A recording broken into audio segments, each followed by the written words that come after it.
The alarm clock screamed at 5:30 in the morning, and Claire's hand shot out from under the thin blanket to silence it. Her body ached before she even sat up. 3 years of working double shifts at Harmony's Bistro had left permanent knots in her shoulders and a tiredness that sleep never quite fixed. She was 32 years old, but some mornings she felt twice that age. The apartment was quiet except for the hum of the old refrigerator. Claire shuffled to the bathroom and caught her reflection in the mirror. Dark circles under her eyes, hair that needed washing. When had she stopped taking care of herself? She couldn't pinpoint the exact moment, but somewhere between the hospital bills and the endless work hours, she'd simply stopped trying. In the corner of her tiny living room sat a piano. Not a grand one, just an upright that she'd bought secondhand 12 years ago when things were different, when she still believed in things. A layer of dust covered the keys now, and she couldn't remember the last time she'd opened the lid. Maybe 3 weeks ago, a month? Time blurred together when you worked 16 hours a day. She made instant coffee because it was faster and cheaper than the real thing. As she sipped the bitter liquid, her eyes drifted to the framed photograph on the kitchen counter. It showed a younger version of herself, maybe 19 or 20, sitting at a beautiful grand piano on a concert stage. She was smiling in that photo. Really smiling. The kind of smile that comes from doing exactly what you're meant to do in life. That girl felt like a stranger now. By 6:45, Claire was on the bus heading downtown. The city was just waking up and she watched people through the window. A jogger running past, a man walking his dog, a woman in business clothes talking on her phone, probably discussing some important meeting. Normal lives. The kind of life Claire used to imagine for herself, back when her biggest worry was perfecting a difficult passage in Chopin. Harmony's Bistro sat on a corner in the upscale part of town. The kind of place where people spent more on one meal than Claire made in 2 days. She'd been working there for 3 years now, ever since her mother got sick and the medical bills started piling up faster than Claire could count them. The piano career she'd been building, the competitions she'd won, the scholarship offers, all of it got packed away like childhood toys you've outgrown, except she hadn't outgrown it. Life had just made other demands. "You're late," Mr. Peterson said the moment she walked through the back door. He was the manager, a thin man with a mustache who seemed to think running a restaurant was equivalent to commanding an army. 5 minutes late. Claire glanced at the clock. It was 7:02. Her shift started at 7 Pois. "I'm sorry, the bus. I don't want to hear excuses. Table 6 needs setting up and the silverware hasn't been polished. Move faster." She bit back what she wanted to say and headed to the storage room. This was how every day started. No matter how early she arrived, no matter how hard she worked, Mr. Peterson found something to criticize. The other servers had told her months ago that he was like this with everyone, but it felt personal. Like he could sense that she didn't really belong here, that she was supposed to be somewhere else, doing something else. The morning shift was always slower. Business people having breakfast meetings, tourists looking for a nice place to start their day. Claire moved between tables with practiced efficiency, taking orders, refilling coffee, bringing food. Smile, nod. "Can I get you anything else?" Repeat. Her feet hurt by 10 a.m. During her break, she sat in the back alley on an overturned crate, eating a stale bagel someone had left in the kitchen. Rachel, another waitress, came out to smoke a cigarette. "You look exhausted," Rachel said, leaning against the brick wall. "I'm fine. You always say that." Rachel took a drag and exhaled slowly. "You know, my cousin works at this office building downtown. They're looking for receptionists. Better hours, better pay probably." Claire had heard this kind of thing before, well-meaning suggestions about other jobs, other paths. What people didn't understand was that she wasn't just working to pay bills anymore. She was working to survive, and somewhere along the way, surviving had become all she knew how to do. "I'll think about it," she lied. The afternoon shift blurred into evening, and that's when the real money came in. The dinner crowd, men in expensive suits, women wearing jewelry that probably cost more than Claire's yearly rent. They spoke loudly about business deals and vacation homes and their children's private schools. They didn't look at the servers, not really. They looked through them, like they were furniture that happened to move and bring food. Around 6 p.m., Claire walked past the grand piano in the corner of the dining room. It was a beautiful instrument, a Steinway that the restaurant's owner had bought years ago for ambiance. Sometimes they hired pianists to play during dinner service, but not tonight. Tonight it sat silent and unused, its polished surface reflecting the chandelier lights above. Claire's fingers twitched as she passed it. Muscle memory. She wondered if she could still play, really play after 3 years of barely touching a piano. She wondered if talent could die from neglect, if it could wither away like a plant nobody waters. Claire, Mr. Peterson's sharp voice cut through her thoughts. Table 12 needs water. Stop daydreaming and do your job. She grabbed a water pitcher and hurried over. This was her life now. Water pitchers and aching feet and going home too tired to even think about music. By 8 p.m., her hands were shaking from exhaustion. She'd been on her feet for 13 hours with only that one short break. The dinner rush was in full swing, and the kitchen was backed up, which meant angry customers and Mr. Peterson hovering around looking for someone to blame. Move faster, he hissed at her when she came back with an order. Table 7 has been waiting 20 minutes. The kitchen is, I don't care. Make it happen. The other servers gave her sympathetic looks, but nobody said anything. They all needed their jobs too. As Claire carried a tray of salads across the dining room, she heard a woman at table 4 saying something to her companion. I just don't understand why people don't try harder, you know? If you're 30 years old and still waiting tables, you've clearly made some bad choices. The words hit Claire like a slap. The woman didn't know anything about her. Didn't know about the scholarship to continue her piano studies that she'd turned down. Didn't know about sitting by her mother's hospital bed for 8 months, holding her hand through chemotherapy. Didn't know about the choice between pursuing dreams and taking care of family. But the words still hurt. Because sometimes, late at night when she couldn't sleep, Claire wondered the same thing.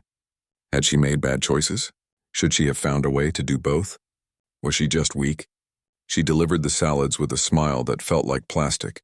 When her shift finally ended at midnight, Claire's entire body felt like it might collapse. She'd made $140 in tips, which was decent. It would cover groceries and part of the electricity bill. Always counting, always calculating. Never enough. The bus ride home was quiet. Just her and a few other tired-looking people who worked late shifts. Through the window she could see the city lights, all those buildings full of people living lives she'd never have. Back in her apartment, Claire kicked off her shoes and sank onto the couch. Her feet throbbed. Her back ached. She should eat something, but she was too tired. She should shower, but she couldn't move. Her eyes landed on the piano again. In the dim light from the street outside, it looked almost ghostly. She thought about that photograph in the kitchen. That girl who used to believe she'd play Carnegie Hall someday. What would that girl think if she could see her future self now? Claire closed her eyes, and for just a moment she let herself remember what it felt like. The weight of the keys under her fingers. The way a perfectly played chord could resonate through your entire body. The feeling of losing yourself completely in music. Of becoming something more than just flesh and bone and exhaustion. But remembering hurt too much, so she stopped.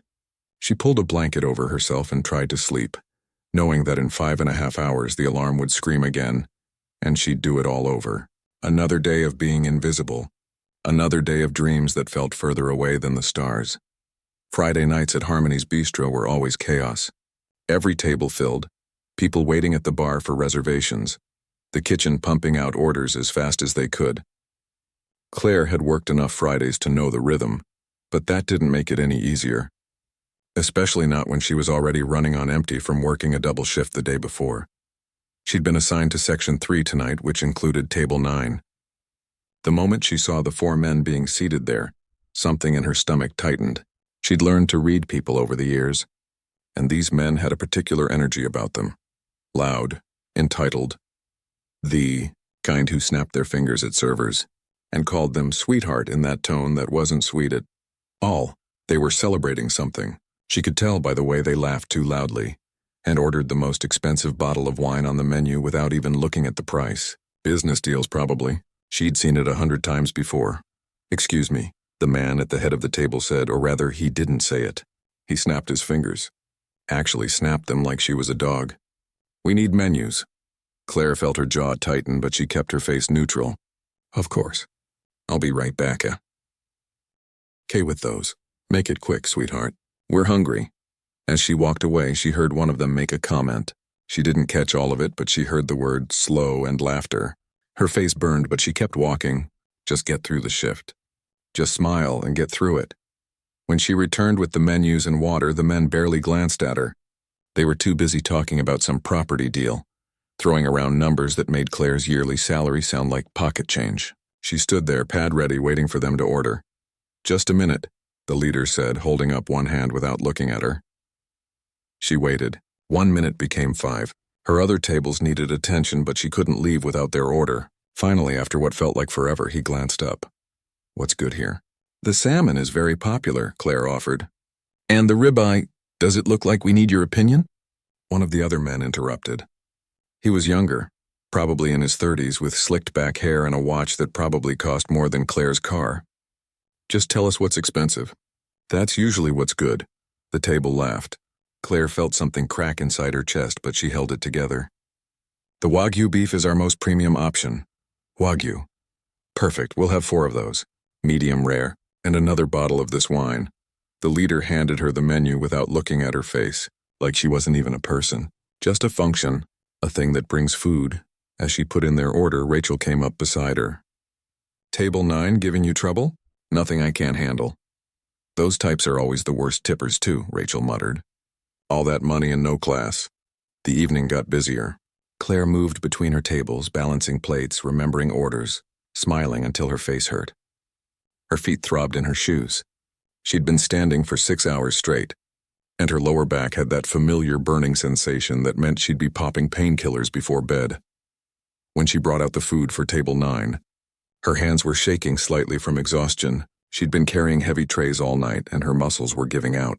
She set down 3 plates perfectly, but as she placed the 4th, one of the men shifted, suddenly bumping her arm. The wine glass tipped, just slightly, but enough. A few drops of red wine splashed onto the white tablecloth. Maybe a teaspoon's worth. Nothing really. Barely noticeable. But the man who'd caused it by moving his arm suddenly looked up at her with exaggerated shock. "Are you kidding me right now? I'm so sorry, you just spilled wine on a $5,000 suit." He stood up, even though nothing had gotten on him. The wine had barely left the glass. But he was making a scene now, and Claire felt everyone in the restaurant turning to look. "Sir, I apologize. If there's any damage..." "Damage? You think you can afford to fix damage to anything I own?" His voice was rising, and Claire felt her heart hammering. "What kind of place is this that hires people who can't even pour wine properly?"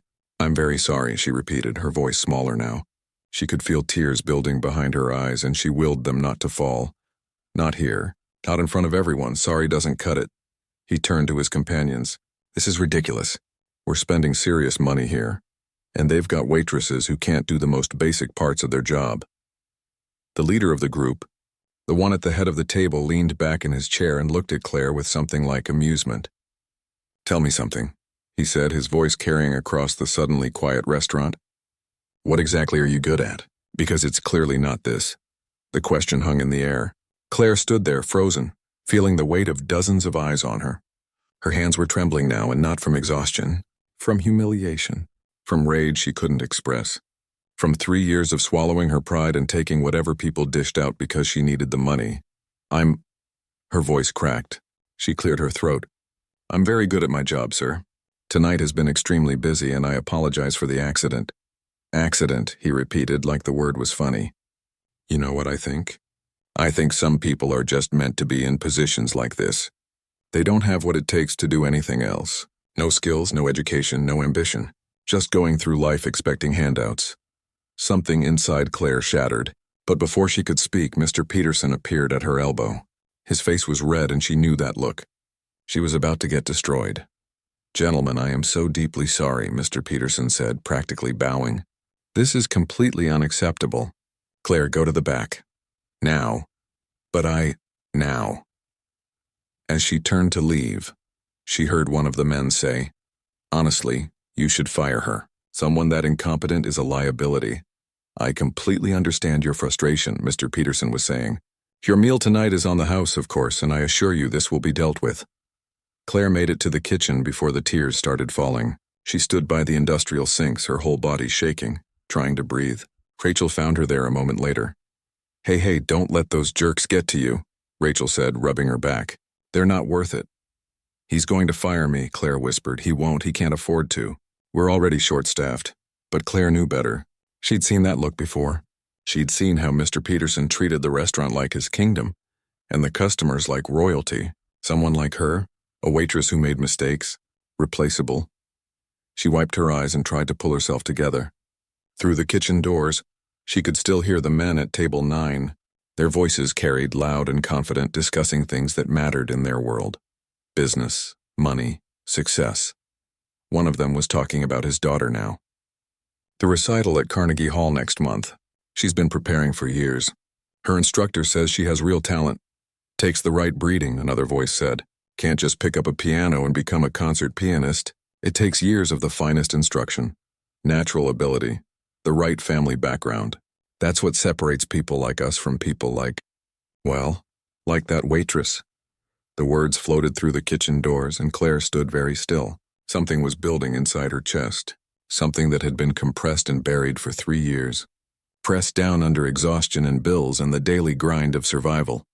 Real talent is something you're born with, the leader's voice continued. You either have it or you don't. And people who end up serving tables at 30 years old, they don't have it. They never did. Rachel looked at Claire with concern. Don't listen to them. They don't know anything about you, but that was exactly it. They didn't know anything. They didn't know about the competition she'd won, the scholarships she'd been offered, the reviews from concerts she'd performed that called her breathtaking, and a pianist with profound emotional depth. They didn't know about the 15 years of training, the hours of practice that left her fingers bleeding, the dedication it took to master pieces that most people couldn't play after a lifetime of trying. They looked at her and saw nothing, just a waitress who'd spilled wine, just someone beneath their notice. Mr. Peterson pushed through the kitchen doors, his face still red. Claire, we need to talk. I know, she said quietly. That's an important table. Those men spend a lot of money here. The Blackwell Group has a monthly reservation and they always bring clients. He was building up to something, she could tell. The firing speech. The "this isn't working out" conversation. But before he could continue, Claire heard herself say something she didn't plan. I'll apologize to them. Mr. Peterson looked surprised. Well, that's good. Professional.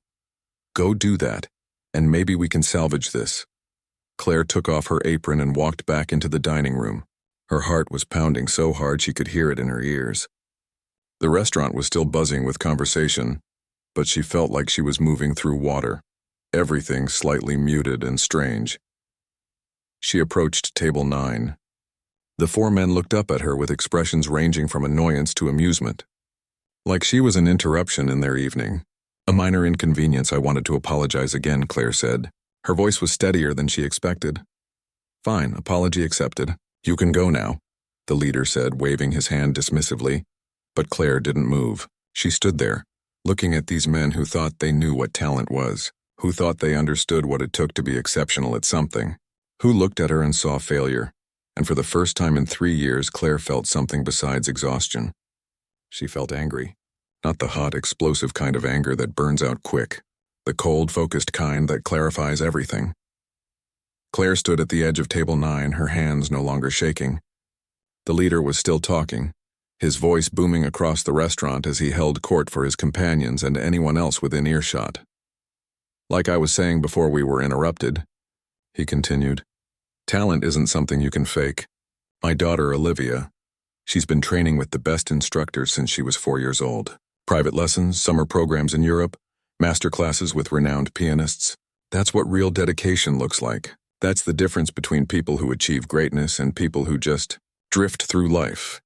He gestured vaguely in Claire's direction as he said that last part, not even looking at her.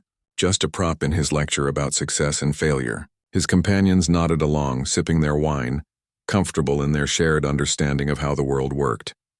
Bree. Ding matters, one of the other men added. Intelligence, talent, drive, it's all passed down. You can't teach someone to be exceptional if they don't have the foundation. Claire had heard enough. The anger that had been building inside her chest was now crystal clear, sharp as broken glass. She'd spent 3 years swallowing these kinds of comments. 3 years being invisible. 3 years letting people assume things about her because she was too tired and too beaten down to correct them. Not tonight. I can play, she said. The conversation at the table stopped. 4 sets of eyes turned to look at her like she'd just spoken in a foreign language. "Excuse me," the leader said. "The piano," Claire said, nodding toward the Steinway in the corner. "I can play it." There was a beat of silence, and then the table erupted in laughter. Not polite chuckles, but genuine belly laughs like she'd told the funniest joke they'd ever heard. "You," the younger one with the slicked back hair said between laughs. "You can play piano?" "Yes." "Oh, this is rich," another one said, wiping his eyes. "What, you took some lessons in high school? Learned to play chopsticks?" The leader leaned back in his chair, a smile playing at his lips. He was enjoying this. "You know what? I appreciate the entertainment. Tell you what, sweetheart, you go ahead and play something for us. If it's actually good, genuinely good, I'll give you $1,000 right now. Consider it a tip for the evening's amusement." "Make it 5,000, Claire said. The table went quiet again. The leader's smile faded slightly, replaced by something harder. $5,000. You're either very confident or very stupid.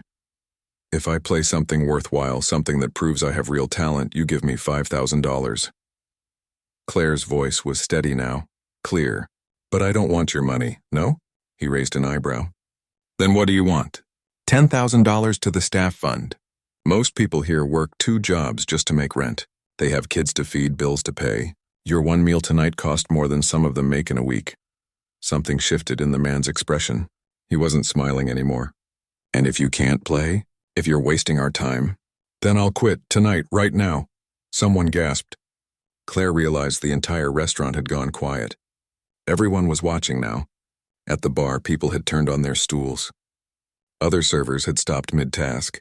Even the kitchen had gone silent, cooks peering through the window to see what was happening. Mr. Peterson pushed through the crowd. "Claire, what are you doing? Can I finish my shift first?" Claire asked, not taking her eyes off the man at table 9. "Or would you like to hear me play right now?"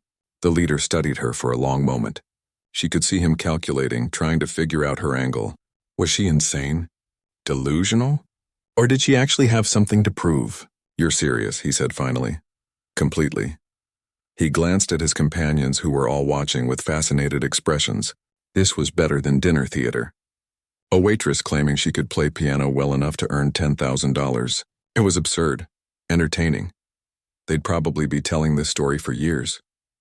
"All right," he said slowly, pulling out his phone. "But let's make this interesting. I'm going to record this. When you fail, and you will fail, I want evidence of your delusion. Maybe it'll go viral." The waitress who thought she could play Carnegie Hall. "Fair enough," Claire said. "And I want to be clear about the terms," he continued, leaning forward now. "You said something worthwhile. That's subjective. So here's the deal. You play something and everyone in this restaurant votes. If the majority thinks you have genuine talent, real skill, I'll donate $10,000 to your staff fund. If not, you quit. Tonight. And you apologize for wasting everyone's time." "Done," Claire said. Mr. Peterson grabbed her arm. "Claire, please. Don't do this. You need this job. Just apologize and let's move on." She looked at him, this man who'd made her feel small for 3 years, who'd criticized her constantly, never once asking why someone like her was working as a waitress, never once seeing her as anything more than a body that could carry plates. "I'm doing this," she said quietly. She walked toward the piano, and the crowd parted for her. Her heart was hammering now, but not from fear. From something else. Something she hadn't felt in 3 years. Purpose, direction. The feeling of moving toward something instead of just surviving. The Steinway looked different up close. Bigger, more real. She'd walked past it hundreds of times, but she'd never let herself really look at it. Looking hurt too much. Wanting hurt too much. She sat down on the bench and her hands found the keys. They felt foreign and familiar all at once, like coming home after a long time away. The restaurant was completely silent now. She could hear her own breathing, the slight creak of the bench as she adjusted her position. Behind her, she heard the leader's voice, quieter now. "This is going to be embarrassing for her. Should we stop her?" One of his companions whispered. "This feels cruel." "She chose this," he said. "She insisted on it." Claire closed her eyes. Her fingers rested on the keys, not pressing down yet, just feeling the smooth ivory under her skin. How long had it been? 3 years since she'd really played. 3 years since she'd let herself be who she actually was instead of what circumstances had forced her to become. She thought about that girl in the photograph. 19 years old, sitting at a concert grand, smiling because she was doing exactly what she was meant to do. That girl had won the Young Artist International competition. That girl had been offered a full scholarship to continue her studies. That girl had played pieces that made audiences cry. That girl was still here, buried under exhaustion and bills and survival, but still here. Claire opened her eyes and looked at the keys. She knew what she was going to play. Rachmaninoff's Piano Concerto No. 2, one of the most technically demanding pieces in the classical repertoire, the kind of piece that separates people who can play piano from people who can really play. She heard Mr. Peterson say something behind her. Probably another attempt to stop this, but his voice seemed far away now. Everything was far away except the piano in her hands and the music that was about to exist. "Whenever you're ready," the leader called out. His phone was up, recording. "Give us your best shot, sweetheart." Claire took a breath. Then another. The restaurant waited. 50 people, maybe more, all watching, all expecting her to fail, all ready to witness the embarrassment of someone who'd overestimated herself. She thought about her mother, who'd spent her last weeks apologizing to Claire for getting sick, for derailing her daughter's dreams, for costing so much money that Claire had to give up everything. "Live your life," she'd said near the end. "Don't let my illness steal your music," but it had. For 3 years it had. Claire's fingers pressed down on the first keys and the opening notes filled the restaurant. They were tentative at first, rusty from years of neglect. Her right hand found the melody while her left hand provided the foundation, and she could feel how her technique had deteriorated. The smoothness wasn't there. The confidence had faded, but then something happened. Muscle memory kicked in. 15 years of training, thousands of hours of practice, they didn't just disappear. They were stored somewhere deep in her body, in her hands, in the part of her brain that had been built to do this. Her fingers began to move faster. The notes came cleaner, clearer. The melody swelled and Claire stopped thinking about the people watching.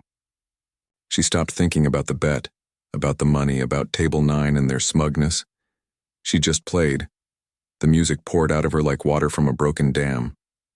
3 years of suppressed emotion, of exhaustion, of feeling invisible and small and worthless. It all flowed through her fingers into the keys, transforming from pain into something beautiful. The restaurant wasn't a restaurant anymore. It was a concert hall. She wasn't a waitress. She was a pianist. Behind her, the leader had lowered his phone slightly. His expression had changed from amusement to something else. Something like shock. The concerto built toward its first crescendo, and Claire's hands flew across the keys with increasing speed and precision. Her whole body moved with the music now, swaying slightly, feeling every note not just in her fingers but in her chest, in her bones. This was who she was. Not what she did to survive, but who she actually was underneath everything else. And for the first time in 3 years, that person was visible again. The music swelled through Harmony's bistro like a living thing, filling every corner, every space between tables, wrapping around the crystal chandeliers and settling into the hearts of everyone listening. Claire's hands moved across the keys with a fluidity that seemed impossible for someone who hadn't seriously played in 3 years. But it wasn't just technical skill pouring out of that piano. It was story. It was emotion so raw and honest that people in the audience felt their chests tighten without understanding why. At Table 9, the 4 men had gone completely still. The leader's phone was still up, still recording, but his hand had dropped slightly. His mouth was open. The younger one with the slicked hair had set down his wine glass, forgetting it entirely. They weren't smiling anymore. They weren't laughing. They were listening with the kind of attention you give to something that demands to be heard. Claire moved into the second section of the concerto, where the melody becomes softer, more intimate. This was the dangerous part, the part where you couldn't hide behind technical fireworks. This part required you to be vulnerable, to let the audience see inside you. Her fingers found the delicate passages, each note crystal clear, hanging in the air like drops of water. In the third row of tables, a woman in an expensive dress wiped her eyes with her napkin. She didn't know why she was crying. She'd come to dinner expecting a nice meal and polite conversation. Instead, she was feeling things she'd buried years ago, dreams she'd given up, versions of herself she'd let die. The bartender, Tony, who'd been mixing drinks at Harmony's for 15 years, stood frozen with a cocktail shaker in his hand. He'd heard plenty of the hired pianists play on weekend nights. Pleasant background music that people barely noticed. This was different. This was the kind of music that made you stop whatever you were doing and just listen, the kind that reminded you that beauty still existed in the world. Claire's hands moved faster now, building toward the crescendo. Rachmaninoff had written this concerto during a period of deep depression, after years of criticism that nearly destroyed him. He'd poured all his pain, all his determination to survive into these notes, and Claire understood that now in a way she couldn't have at 19. She understood what it meant to be broken down and to fight your way back. The music exploded into its full power. Her fingers raced across the keys, left hand and right hand weaving together in passages so complex that most pianists needed months of practice to master them. The sound filled the restaurant until it seemed impossible that it was coming from just one person, just two hands. In the kitchen, the line cooks had stopped working. The head chef, a stern man named Thomas who'd cooked in Michelin-starred restaurants across Europe, stood in the doorway with tears streaming down his face. He was thinking about his own dreams, about the restaurant he'd always planned to open, the one he'd given up on after his divorce took everything he'd saved. Rachel stood near the back, her hand over her mouth. She'd worked alongside Claire for 2 years and never knew. Never had any idea that this quiet, exhausted woman could do this, could create something so beautiful it hurt to listen to. Mr. Peterson stood by the host stand, his face pale. He was calculating, she could see it. Calculating how much money he could make if he featured her on weekends. Already thinking about how to capitalize on this moment. But even he couldn't deny what was happening. Even he had to admit this was extraordinary. Claire moved through the middle section where the left hand carries the weight while the right hand dances above it. Her body swayed with the music, eyes closed now, completely lost in it. She wasn't performing anymore. She was just being who she actually was, who she'd always been underneath the uniform and the exhaustion. The performance was raw in places, imperfect. 3 years of not practicing showed in occasional moments where her fingers didn't quite have the stamina they once did. But those imperfections made it more powerful somehow. They proved this was real. This was a real person with real struggles, playing with everything she had. At a corner table, an elderly man sat with his wife. They'd been married for 50 years and they'd stopped really talking to each other somewhere around year 30. But now they were holding hands, both crying quietly, remembering when they were young and everything felt possible. Remembering who they'd been before life wore them down. The music shifted again, moving into the contemplative section. This was where Rachmaninoff showed you hope. After all the struggle, after all the pain, there was still beauty. There was still reason to keep going. Claire played these passages with a tenderness that made people's breath catch. She was telling her own story now, whether she knew it or not. The story of giving up everything for someone she loved. The story of surviving when surviving seemed impossible. The story of discovering that who you are doesn't disappear just because circumstances force you to hide it. A young couple on their 3rd date sat transfixed. The man had been planning to fake an emergency and leave early because he'd been bored. Now he couldn't imagine being anywhere else. The woman was thinking about her job at the marketing firm, how much she hated it, how she'd always wanted to write novels but convinced herself it was impractical. The music was asking her why she'd given up, why she'd settled. Why she was living someone else's life instead of her own. Claire's hands found the final movement, the triumphant section where everything comes together. This was the section that required not just skill but physical endurance. Your hands burned. Your shoulders ached. You had to push through pain to reach the other side. She was pushing through now, her fingers flying, the music building and building until it seemed like the whole restaurant might lift off the ground. The leader at table 9 was no longer recording. His phone had dropped to his side, forgotten. He was staring at Claire with an expression that was hard to read. Shock, yes, but also something that might have been shame. He was realizing slowly what he'd done, what he'd assumed, what he'd missed by judging someone based on their current circumstances instead of asking who they really were. The final crescendo approached. This was the make-or-break moment. The technical section that separates good pianists from exceptional ones. Claire's hands were shaking now, not from nerves but from exhaustion. She'd been on her feet for 8 hours before this. Her body had nothing left to give, but she gave it anyway. The final passages poured out in a flood of notes. complex and powerful and absolutely certain. This was Claire announcing to the world, to herself, that she was still here. Still capable, still worthy. The music climbed higher and higher, building to the final chords, and then silence. Claire's hands lifted from the keys. The last notes hung in the air, fading slowly. She sat very still on the bench, her shoulders rising and falling with her breathing. She was exhausted in a way that had nothing to do with physical tiredness. She just poured 3 years of suppressed emotion into 12 minutes of music. She felt emptied out, hollowed. The restaurant remained silent. 1 second, 2, 3. Claire wondered if she'd failed. If somehow, despite everything, it hadn't been enough. If they'd vote that she didn't have talent. That she should quit and leave, and someone started clapping, then someone else. Then the entire restaurant erupted. People were on their feet, applauding so loudly it was almost deafening. The woman in the expensive dress was sobbing openly. The elderly couple was standing, holding each other, still crying. The bartender was clapping with the cocktail shaker still in one hand, not even noticing.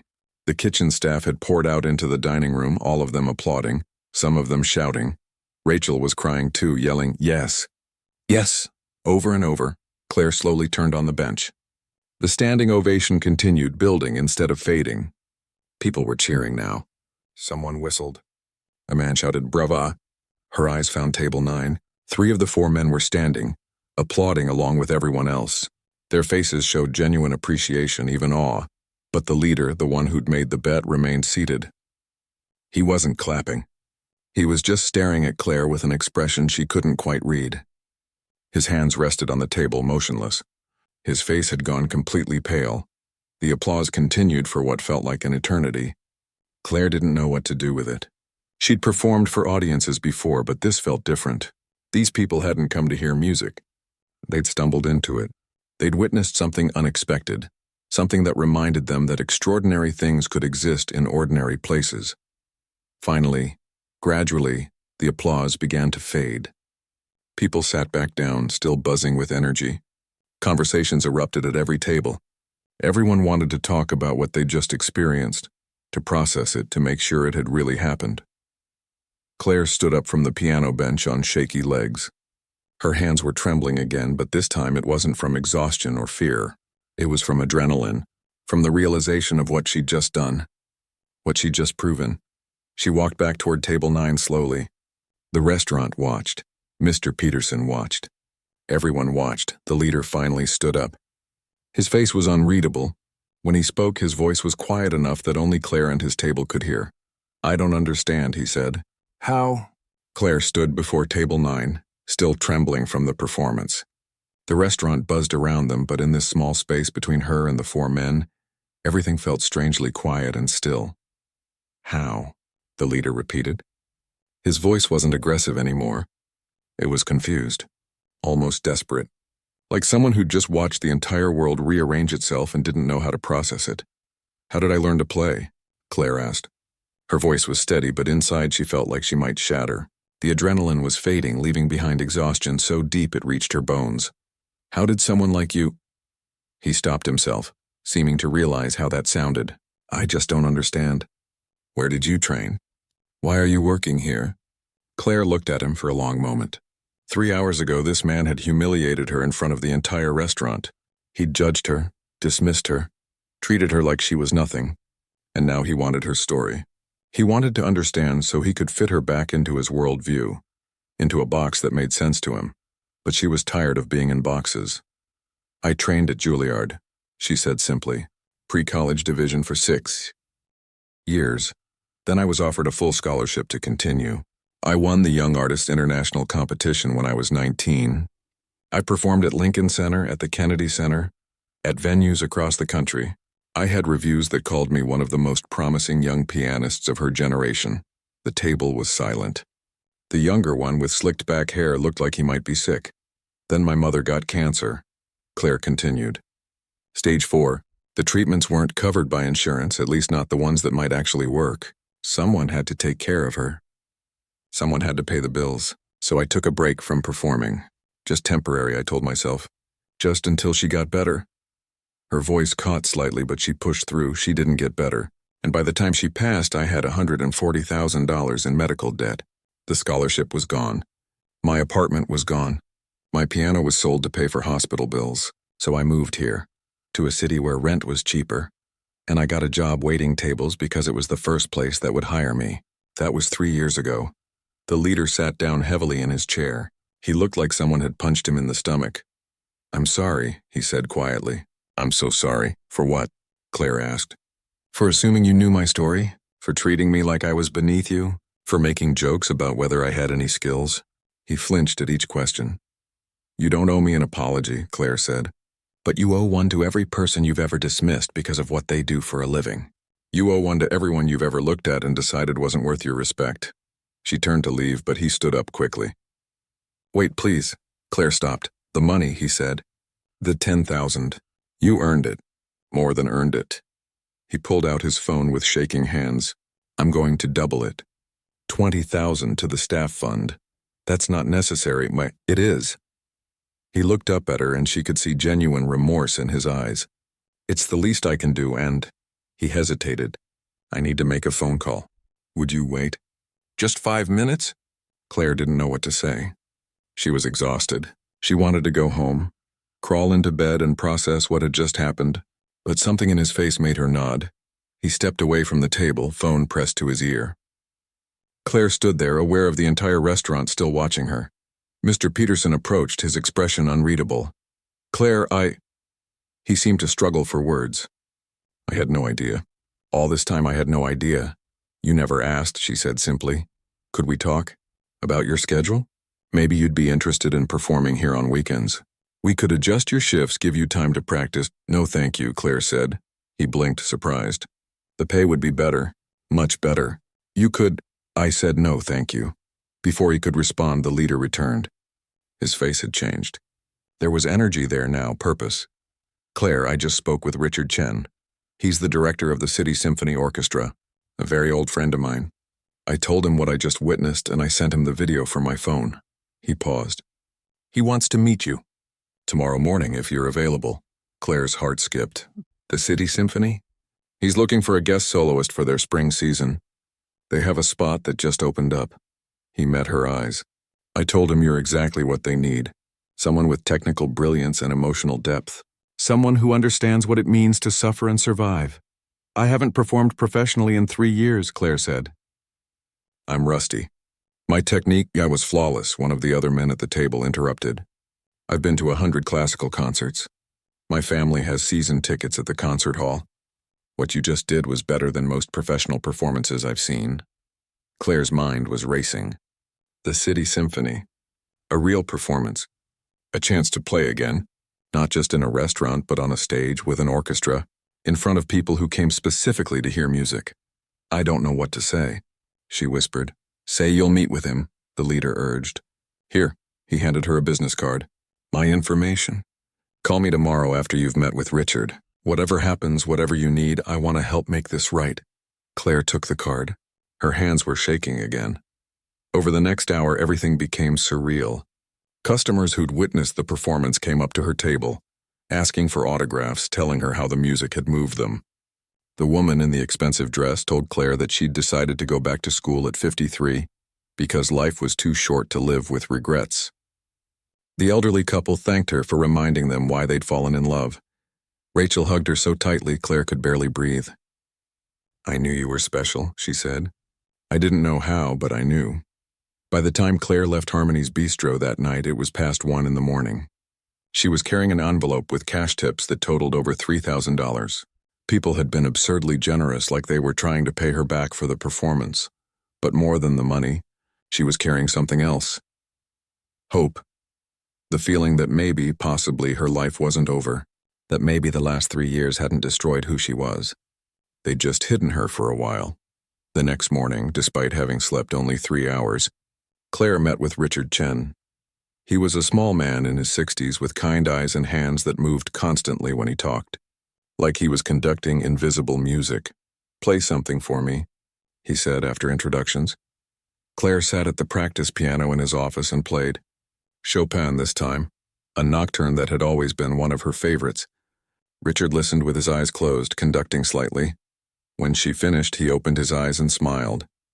"You're hired," he said simply. Guest soloist for our April performance. We're doing Rachmaninoff's second piano concerto, actually. Seems fitting. Claire felt tears building. I haven't practiced properly in 3 years. I'll need time. You'll have 3 months. That's more than enough time for someone with your foundation. We'll provide access to practice rooms, and I'll connect you with a coach if you'd like.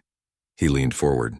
Claire, what you have isn't something that disappears. Technical skills can rust, but the heart of a musician? That doesn't die unless you let it. The salary he offered was more than she'd made in a year at the restaurant. 2 weeks later, Claire gave her notice at Harmony's Bistro. Mr. Peterson tried to convince her to stay part-time, but she declined. Rachel threw her a goodbye party, and the entire staff contributed to a gift. A book about Rachmaninoff and a card signed by everyone, filled with messages about following dreams. The video of her performance, the one recorded by the leader whose name turned out to be David Blackwell, went viral. Within days, it had 5 million views, then 10 million, then 50. The comment section filled with thousands of people sharing their own stories of abandoned dreams, lost passions, and the courage to try again. I quit my job to go back to art school. I'm 43. Thank you for showing me it's not too late. I haven't touched my guitar in 7 years.